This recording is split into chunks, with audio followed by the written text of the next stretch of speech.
Je sais pas vous, mais parfois on connaît bien un passage de la Bible, c'est peut-être un passage qu'on a entendu de nombreuses fois, surtout peut-être qu'on a fréquenté les activités du dimanche pour les enfants. Et en le relisant, on comprend vraiment qu'est-ce que ça voulait dire, qu'est-ce que ça impliquait pour les personnes qui étaient concernées par ce texte. Est-ce que ça vous est déjà arrivé? Et moi, c'est ce que j'ai vécu dans la préparation de ce message sur la multiplication des pains et des poissons par Jésus, passage connu, mais qui m'a vraiment interpellé. Et j'ai vraiment trouvé un sens pour moi-même, et j'aimerais vous le partager aussi. Et je suis vraiment ressorti avec cette conviction que Jésus veut travailler avec ce que tu as. Il veut travailler avec ce que tu es. Et Jésus veut t'utiliser, veut t'associer à un miracle. Et ce matin, je vous invite à pouvoir vraiment nous émerveiller de comment Jésus veut œuvrer avec nous et comment il peut nous utiliser, même si on a peu de moyens, pour vivre de belles et de grandes choses ensemble. Est-ce que ça vous intéresse? Moi aussi, ça m'a intéressé sur le moment, donc ça tombe bien. Et je vous propose qu'on puisse lire justement ce passage donc dans Luc, chapitre 9, verset 10. Donc il est question des disciples. À leur retour, les apôtres racontèrent à Jésus tout ce qu'ils avaient fait. Jésus les prit avec lui et se retira à l'écart du côté d'une ville appelée Bethsaïda. Mais les gens l'apprirent et le suivirent. Jésus les accueillit, il leur parlait du royaume de Dieu et il guérissait ceux qui en avaient besoin. Comme le jour commençait à baisser, les 12 s'approchèrent et lui dirent « Renvoie la foule !» afin qu'ils aillent dans les villages et dans les campagnes des environs pour se loger, pour trouver de quoi manger, car nous sommes ici dans un endroit désert. Mais Jésus leur dit « Donnez-leur vous-même à manger. » Et ils répondirent « Nous n'avons pas plus de 5 pains et 2 poissons, à moins d'aller nous-mêmes acheter des vivres pour tout ce peuple. » En effet, il y avait environ 5000 hommes. Jésus dit à ses disciples, faites-les asseoir par groupe de 50. C'est ce qu'ils firent, et tout le monde s'assit. Jésus prit les 5 pains et les 2 poissons, leva les yeux vers le ciel et les bénit. Puis il les rompit et les donna aux disciples, afin qu'ils les distribuent à la foule. Tous mangèrent et furent rassasiés, et l'on emporta 12 paniers pleins de morceaux qui restaient. Jusque-là, la lecture, et je vous invite à la prière avec moi. Oui, Père, je te remercie parce que tu nous parles au travers de ce texte avec des disciples qui ne comprennent pas toujours ce qui se déroule autour d'eux, qui ont des moyens limités. Mais je te remercie parce que dans ce texte, on voit que toi, tu es ce Dieu qui est grand, ce Dieu qui a des moyens illimités.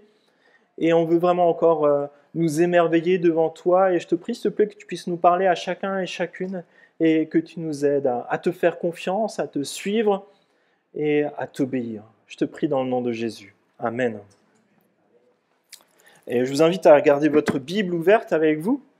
Et je nous pose une première question à tous ensemble, mais est-ce qu'on peut encore croire au miracle? Peut-on croire au miracle? Ah, super, il y en a qui sont convaincus, mais peut-être pas tout le monde. Du coup, je me pose cette question-là, une question pour vous, surtout pour les footeux. Est-ce que la Croatie a gagné la Coupe du Monde en 2018? Tout le monde a dit non, c'est pas possible. Il y a des milliards de témoins qui ont vu que la France a gagné combien de buts? 4 buts à 2 contre la Croatie. Des milliards de personnes ont vu ce match et sont témoins que l'équipe de France a gagné. Et le récit de la multiplication des pains, c'est un peu pareil. Il est présent dans les 4 évangiles, Matthieu, Marc, Luc et Jean, et même 2 fois dans Matthieu, chapitres 14 et 15, et même 2 fois dans Marc, chapitres 6 et 8. Parce que Jésus a fait 2 fois un miracle équivalent. Une fois avec 5000 hommes, une fois avec 4000 hommes. Et donc ça fait qu'il y a pas loin de 10 000 personnes qui étaient présentes à ces 2 événements, plus les femmes, plus les enfants. Donc ça fait des dizaines de milliers de personnes qui sont témoins oculaires de ce que Jésus a fait, de ce que Jésus a enseigné. Et les auteurs des évangiles, Luc le dit, ils s'appuient sur des témoins oculaires qui ont vu et entendu Jésus enseigner et accomplir des miracles. Et là, c'est un peu comme la Coupe du Monde. Toutes ces personnes ont vu ce que Jésus a fait. Et lorsque on commence à parler de qui est Jésus, ce que Jésus a fait, qu'on en parle de village en village et qu'après on commence à l'écrire dans des parchemins qui sont diffusés, en fait, on sait que ça se passe à Bethsaïda. On sait que c'est des personnes qui habitaient autour. Et quelqu'un aurait dit, mais en fait, c'est pas possible, ou quelqu'un aurait inventé quelque chose, on aurait dit, on va aller à Bethsaïda, on va leur demander. Et c'est comme la Coupe du Monde, là.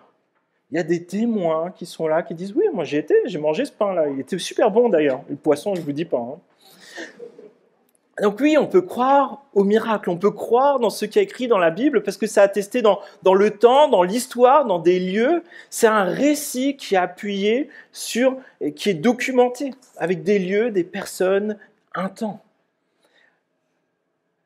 Et là, je voudrais aborder un sujet, c'est dans quel monde vivons-nous ? Je crois que pour ceux qui étaient là lors de la vente solidaire qu'on a vue hier, nous vivons dans un monde qui a besoin de Christ, mais qui a aussi besoin de ressources matérielles, qui a besoin d'affection, qui a besoin de vêtements, de nourriture. Verset 10. À leur retour, les apôtres racontèrent à Jésus tout ce qu'ils avaient fait.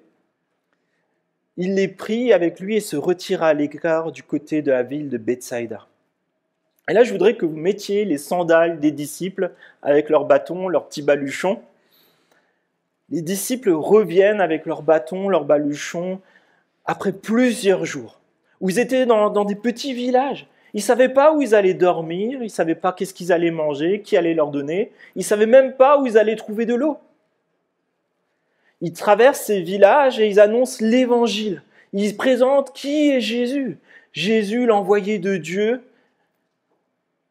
Jésus qui a un message d'amour pour eux, un message d'espérance, un message de réconciliation. Et par leur intermédiaire, Dieu accomplit des miracles, des guérisons, des libérations. Des personnes découvrent enfin Jésus. Et l'espoir se répand de village en village dans un pays qui est en guerre, un pays qui est dans l'occupation d'une armée étrangère.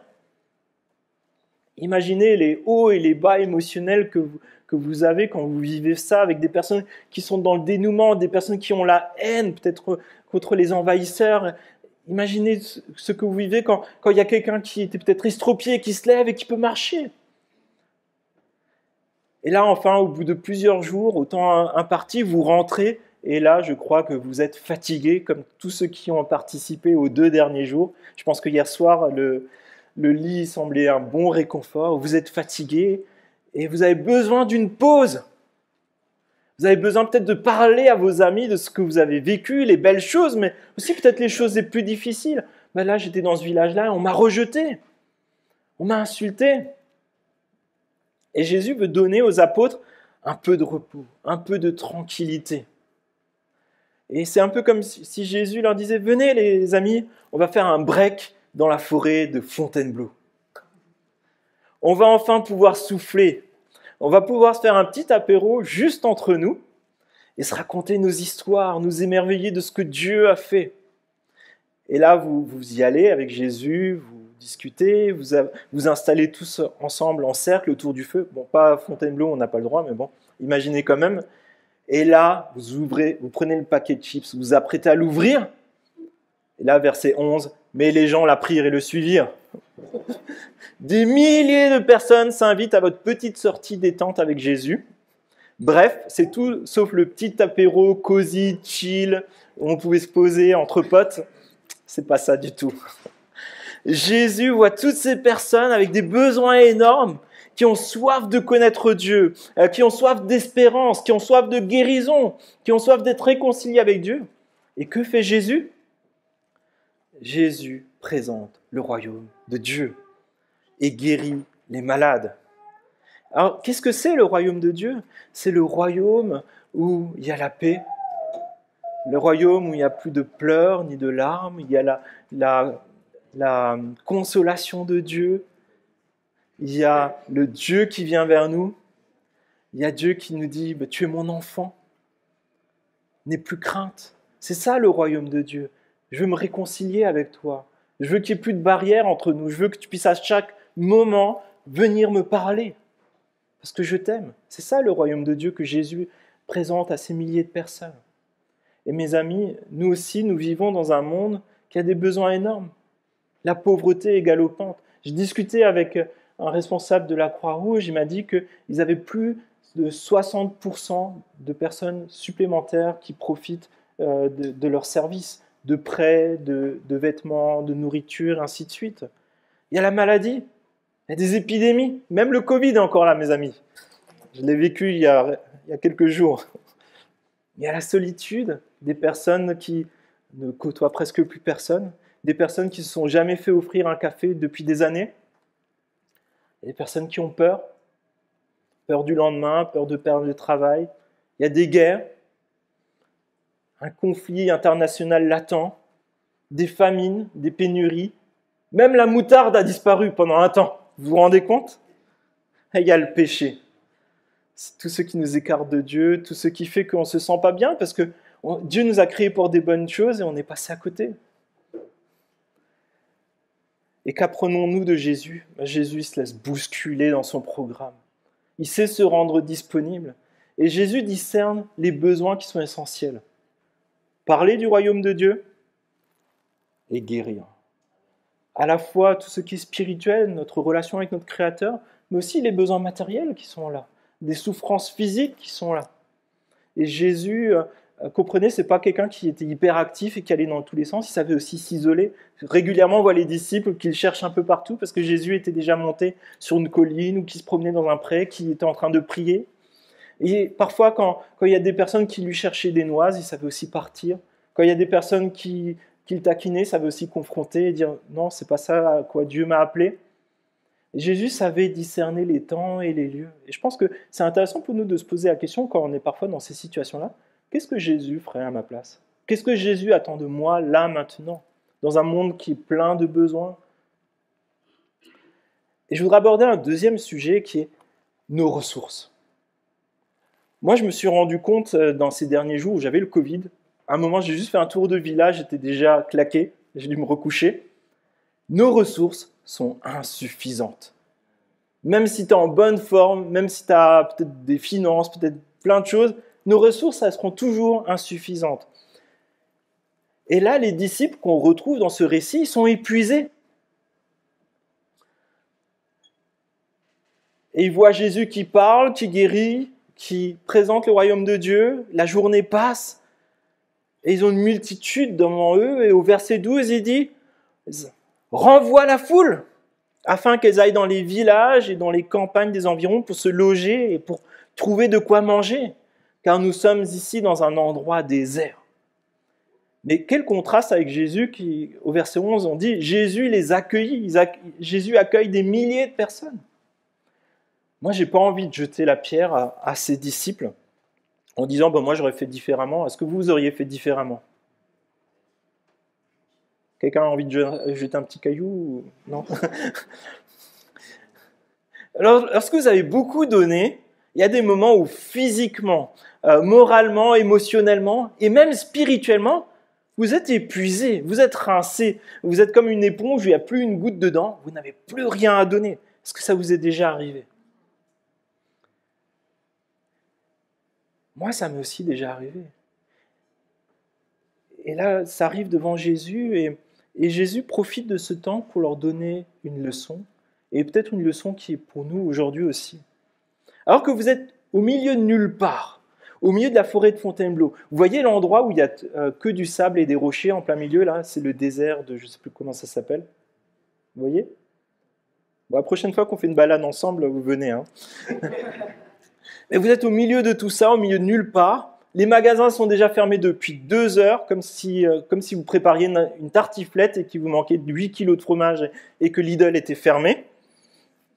C'est pas vraiment la réalité, hein, mais pas loin.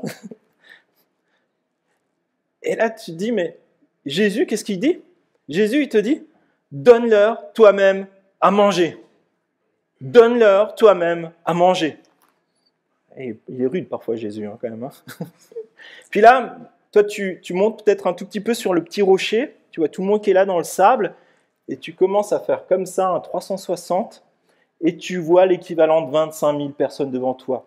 5 000 hommes, 5 000 femmes, on va dire 2 ou 3 enfants, plus les veuves et ainsi de suite, donc 25 000 personnes. C'est l'équivalent de la population de Morée, Loing-Urvanne. Donc Veneux, Morée, Écuelle, Épizy, Montarlot, plus Saint-Mamet, plus Champagne-sur-Seine. Et là, tu vois tout le monde et tu fais « Ah ouais, qu'est-ce que je vais faire? Qu'est-ce que tu ferais? Qu'est-ce que tu répondrais ?» Moi, je dirais « Ah, tu sais, Jésus, la 4G, ça capte pas des mal ici, pas bien du tout, et je suis pas sûr que Uber Eats, il livre jusqu'ici. » Moi, je pense que c'est ce que je lui aurais dit. Hein. Et là, les disciples, au verset 13, ils disent « Nous n'avons pas plus de 5 pains et 2 poissons, à moins d'aller nous-mêmes acheter des vivres pour tout ce peuple. » Et je crois que dans la vie chrétienne, dans ta vie quotidienne, dans ta vie de famille, mais aussi dans ton service pour Dieu, tu vas être confronté à des temps comme ça, où Jésus va te dire « Vas-y, nourris-les ». Et tu vas dire « Mais qu'est-ce que je vais faire ?» On est confronté à ce moment-là à nos limites. Et nous avons besoin d'être confrontés à nos limites pour expérimenter quelque chose de Dieu. La providence de Dieu, lorsque Dieu répond à nos prières. La grâce de Dieu quand il voit nos besoins. La paix de Dieu, le contentement, mais aussi le miracle. Si tu n'es pas confronté à tes limites, tu ne connaîtras pas le miracle. Nous n'avons pas grand-chose, mais ce que nous avons, nous pouvons l'offrir à Dieu. Et là, je voudrais faire juste quelques remarques sur ses disciples. 3. Jésus utilise des gens fatigués et émotionnellement épuisés. Les disciples viennent de rentrer de leur première tournée de prédication, leur première tournée missionnaire, comme on l'a vu. Ils sont fatigués, ils ont envie de se reposer. Et on voit cette fatigue physique et émotionnelle qui ressort. Quand ils disent « renvoie-les, s'il te plaît ». Je ne sais pas si ça vous est déjà arrivé, peut-être vous avez fait une visite à un couple en difficulté, peut-être à une personne qui souffre beaucoup, peut-être vous avez vu le cadre familial qui vous a traversé la pièce, et vous vous faites « Mais Seigneur, qu'est-ce que je fais dans cette situation-là » Et enfin, vous rentrez à la maison et là, vous avez une foule à la maison, vous avez tout le club des enfants du village qui est là, et vous êtes épuisé. Et Jésus, là, dans ce temps-là, il veut aussi t'utiliser. Avec ce que tu as. Pas plus que ce que tu as, mais ce que tu as. Deuxièmement, Jésus utilise des gens qui sont occupés. Au verset 16, qu'on va lire après, puis il les rompit, donc le pain, et les donna aux disciples afin qu'ils les distribuent à la foule. Ce sont encore eux qui vont aller distribuer.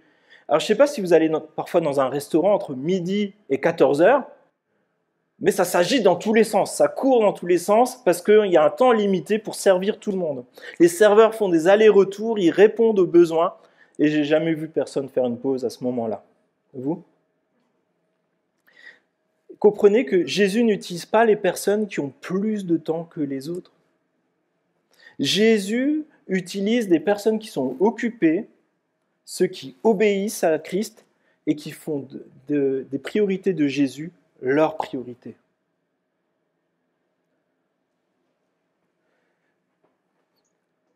Je rencontre des personnes un peu de tous les âges, donc je vois les enfants, certains vont dire « En fait, je ne suis pas encore assez grand pour vraiment m'engager avec Jésus ou lire ma Bible. » Après, certains vont dire finalement, j'ai plein d'études, donc c'est vrai que par exemple, pour mon temps spirituel ou pour m'investir dans la vie de l'Église, j'ai pas trop le temps. Après, certains diront je commence mon activité professionnelle. D'autres diront, là, je vais me marier. D'autres diront, là, je commence à construire une maison. D'autres diront qu'il y a plein de choses. D'autres diront, quand je serai à la retraite. Et on est tous comme ça. Mais Jésus ne te dit pas de donner quelque chose que tu n'as pas. Il te demande de donner ce que tu as aujourd'hui, en fait. C'est pas de lire toute ta Bible en un an qui est important, mais c'est de passer du temps avec ton Créateur, de lire quelques chapitres, quelques versets, les méditer. Si tu as 5 minutes à donner, donne tes 5 minutes. Mais que ça soit vraiment dans ce sens-là de donner ce que tu as, tout simplement. Ce que Dieu te demande. Ce qui te met sur le cœur. Et comprenez bien, ce n'est pas l'idée de se surmener, de faire des choses surméritatoires ou je ne sais pas trop quoi. Non, c'est simplement de se poser dans la prière, de dire « Mais qu'est-ce que tu attends de moi aujourd'hui avec le peu que j'ai aujourd'hui dans mes mains ?» Il y a quelques années, on avait une pastorale et un PDG d'une très grande entreprise qui fait 1,6 milliard d'euros de chiffre d'affaires par an. Et il a pris du temps avec nous, pauvres pasteurs qu'on est. Et j'étais très touché parce qu'il a partagé son témoignage personnel. Et puis à un moment, il a dit « Mais en fait, moi j'ai eu cette conviction de Dieu de donner 10% de mon temps pour aider des églises à monter leurs projets. » Moi je me dis, quelqu'un qui brasse des milliards comme ça, c'est beaucoup plus simple pour lui de faire un chèque tous les mois. Ça ne lui prend pas de temps. Mais en fait, il dit, je donne 10% de mon temps. Parce que c'est ce qu'il a eu à cœur de donner, c'est quelque chose que Dieu lui a mis sur le cœur. Et il a plaisir à le faire. Qu'est-ce que Dieu te demande ? Et enfin, Jésus utilise des gens qui manquent de ressources. Et j'aime beaucoup le naturel des disciples, leur franchise, mais aussi, je pense que quand on le relit, on y voit un peu d'humour. Dans un autre passage, il est dit que les disciples disent « Mais même si on avait 200 deniers, ça ne suffirait toujours pas. 200 deniers, c'est l'équivalent de 8 mois de salaire. » Je ne pense pas qu'ils avaient tout ça dans les poches, parce qu'il n'y avait pas de carte bancaire à l'époque. Ça suffirait toujours pas à donner à tout le monde un petit morceau de pain. Les disciples ont un problème à ce moment-là. Imaginez, vous êtes toujours dans cette forêt de Fontainebleau, il n'y a pas de boulangerie. Imaginez juste pour trouver une boulangerie qui va vous sortir 25 000 baguettes en quelques minutes. Qui a assez de farine d'ailleurs. Pour nourrir l'équivalent de 4 ou 5 villes, comme on l'a vu. Mais que retenir de Jésus ? J'ai entendu cette histoire, c'est un prédicateur qui va chez un des agriculteurs de son église et lui demande « Mon frère, si tu avais 2 fermes, serais-tu prêt à donner une ferme à Dieu ?» « Ah oui, répond l'agriculteur, j'aimerais tellement être en mesure de le faire. » Et du coup, le prédicateur continue, il dit « Mais si tu avais 2 millions d'euros, donnerais-tu 1 million à l'œuvre de Dieu ?» L'agriculteur répond « Ah, mais j'aimerais tellement avoir des montants comme ça, être millionnaire sur mon compte, donc 1 million pour l'œuvre de Dieu, pas de souci. » Puis le prédicateur continue et lui dit « Mais si tu avais 2 cochons, en donnerais-tu 1 pour l'œuvre de Dieu ?» Et là, l'agriculteur dit « Ah là, tu triches quand même, tu sais que j'ai 2 cochons. » C'est pas juste.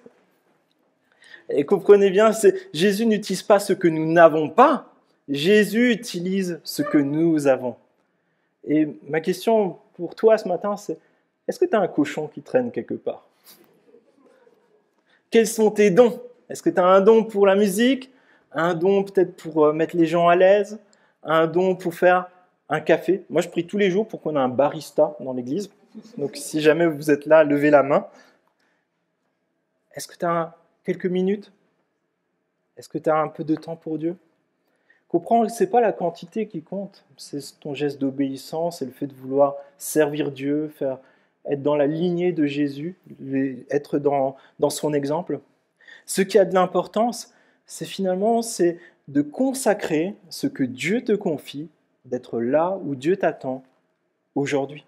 Ça sera différent d'hier ou de demain, mais aujourd'hui, où est-ce que Dieu t'attend ? Troisième idée, obéir à Jésus, même si on ne comprend pas tout. Ça, c'est difficile. Je ne sais pas si vous avez déjà fait ça dans votre vie. Faire des pas, vous avez l'impression d'avancer dans le vide, qu'il n'y a plus de pont, qu'il y a le brouillard, et vous devez quand même continuer d'avancer tout droit. Ça vous est déjà arrivé ? Peut-être dans des choix personnels, peut-être dans des temps difficiles. C'est ce que Jésus va leur demander. Jésus leur dit, mais faites-les asseoir par 50. C'est ce qu'ils firent et tout le monde s'assit. Jésus donne un ordre et les disciples obéissent, sans savoir ce qui va se produire. Et ce n'est pas facile d'adopter cette attitude, de faire des choses sans savoir qu'est-ce qui va en découler, mais de simplement avoir cette conviction par rapport à la parole de Dieu et aussi avec ce que Dieu nous met à cœur. de faire des choses. Et ça peut avoir des conséquences parfois sur notre vie de famille, sur notre avenir professionnel, familial, financier même. Et je vais vous partager une anecdote, donc n'en faites pas une généralité, hein, je pense que Dieu n'utilise pas de la même façon les choses, mais à un moment, on était dans un temps très fort de vie d'église où franchement on n'avait pas le temps de s'occuper beaucoup de nos affaires personnelles. Et en fait, on avait encore une maison en Alsace qu'on louait, et on reçoit un préavis du locataire qui dit, bah voilà, on va quitter les lieux. Et en plus de ça, je crois que le préavis, pour une raison qu'on n'a pas compris, je crois qu'il était très court. C'était 1 mois, je crois. Il avait une mutation, donc il avait 1 mois. Et nous, on était déjà serrés financièrement avec pas beaucoup de ressources qui rentraient. Et une vie d'église qui était très intense et j'avais vraiment pas le temps de m'y mettre. Mais j'avais cette paix qui venait de Dieu, qui me faisait comprendre que voilà, c'était pas ton problème, occupe-toi de cette affaire-là, de mon royaume. Et les jours passaient, à un moment, je reçois un message sur Facebook Messenger qui disait « J'ai entendu que vous cherchez des locataires pour votre maison. » On n'en avait parlé à personne. Et je reçois ce message-là, et finalement, on a encore fait des petits travaux, ils sont rentrés la semaine d'après, je crois qu'on n'a même pas une carence de mois de loyer. Et là, tu fais oh, Dieu, il est bon, il s'occupe de chaque détail. Et ça ne se passera pas comme ça à chaque fois, mais c'est des moments comme ça, je pense, qui nous encouragent, parce que finalement, on a lâché prise et on s'est juste rendu compte qu'on n'avait pas les ressources pour gérer ce genre de choses. Mais pourtant, ce n'est pas facile, parce que ça a des implications assez concrètes sur notre vie familiale, sur notre vie quotidienne. Et c'est là où moi, ça me parle, c'est que parfois, on se dit, mais quand il y aura quelque chose de grand, là, on va obéir à Dieu. Mais je pense qu'en fait, c'est un peu l'inverse.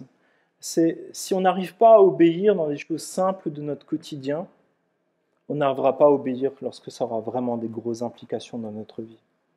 Et je pense que là, le témoignage des chrétiens persécutés, c'est vraiment l'exemple.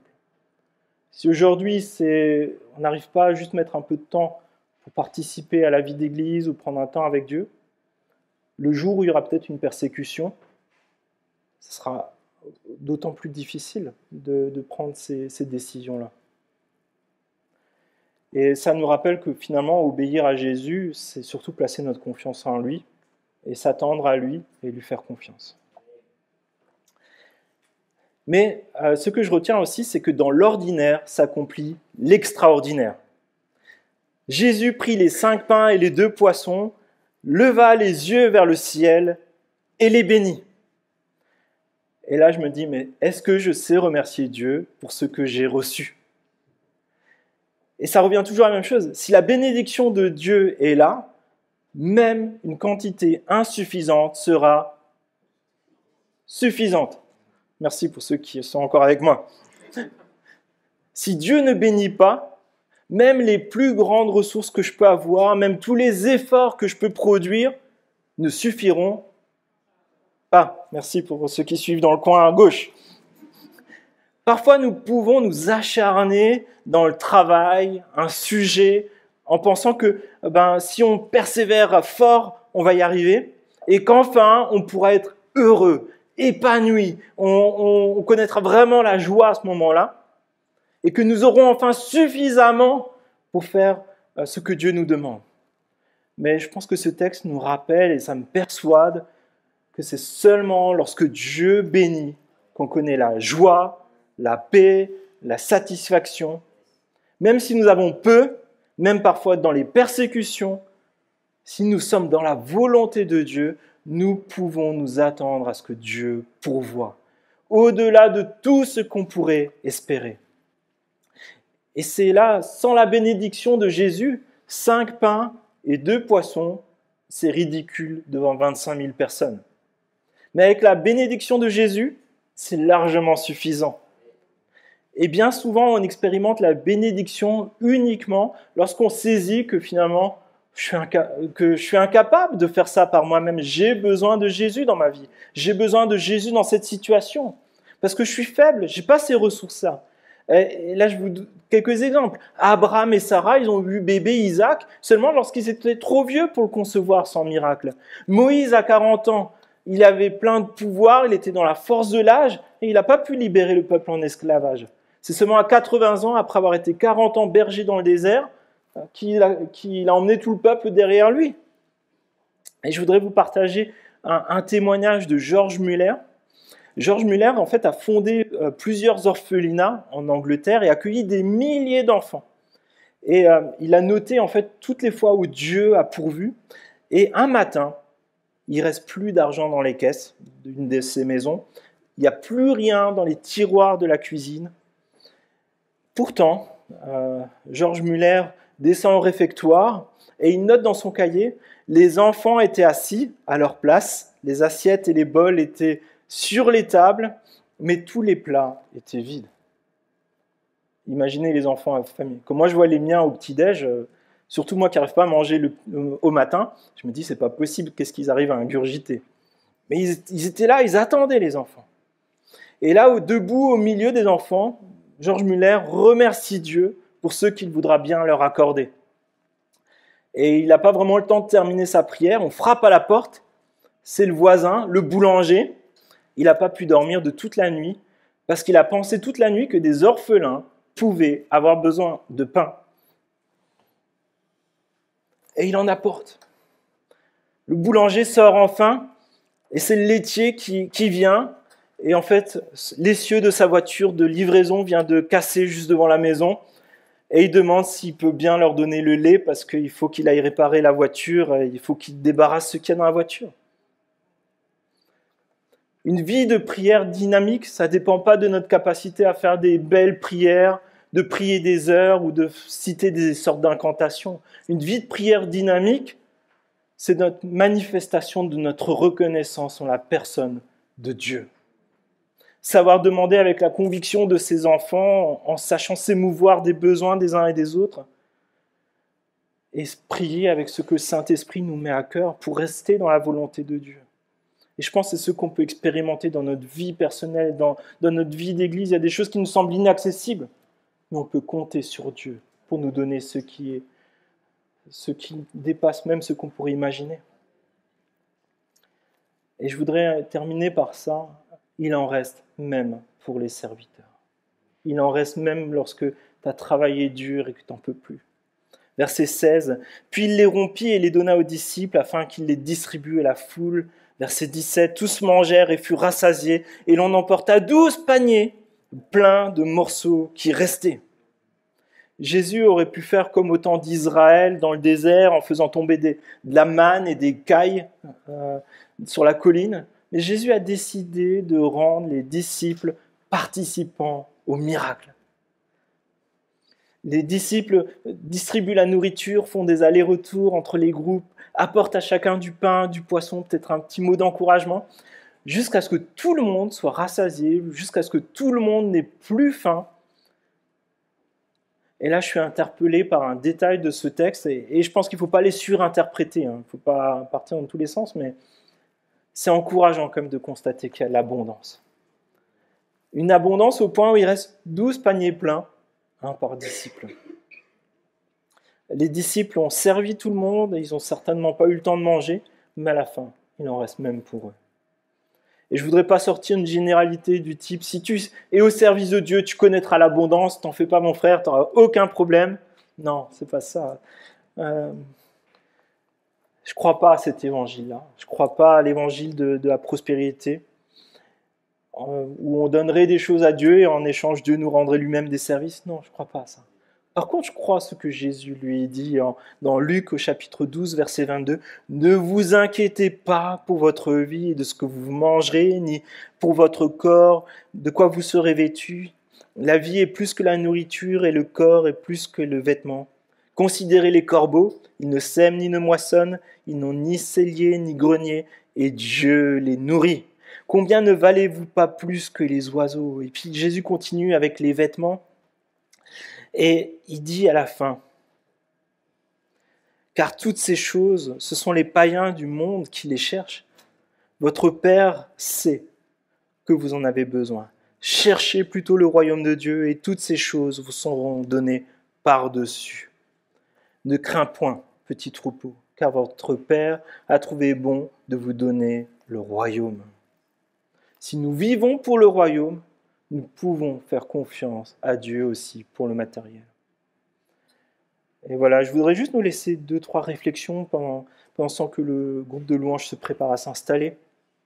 Ce miracle, c'est une invitation. Une invitation à l'humilité, ne pas compter sur nos propres forces, mais sur la puissance de Dieu. C'est aussi une invitation au partage, parce que partager, c'est multiplier. C'est propager le message de Jésus, propager le royaume de Dieu. C'est aussi suivre l'exemple de Jésus. Et en Jean au chapitre 15, Jésus dira « Il n'y a pas de plus grand amour que de donner sa vie pour ses amis. Vous êtes mes amis si vous faites ce que je vous commande. » Jésus a donné sa vie, il est ressuscité pour toi et pour moi, peut-être aussi pour toi qui entends ce message pour la première fois. Jésus veut te donner une vie abondante, une vie dans sa présence, dans la présence de Dieu, dans la réconciliation. Mais pour recevoir ce cadeau, il faut pouvoir l'accueillir, accueillir le sacrifice de Jésus, vivre comme des amis de Jésus, vivre comme des serviteurs de ce grand roi, des personnes qui veulent le suivre fidèlement et qui sont éblouies et émerveillées par Jésus lui-même, qui se donne. Et nous voulons être ses disciples et chaque jour nous souvenir que tout ce que nous avons nous vient de lui. Et je vous invite à la prière.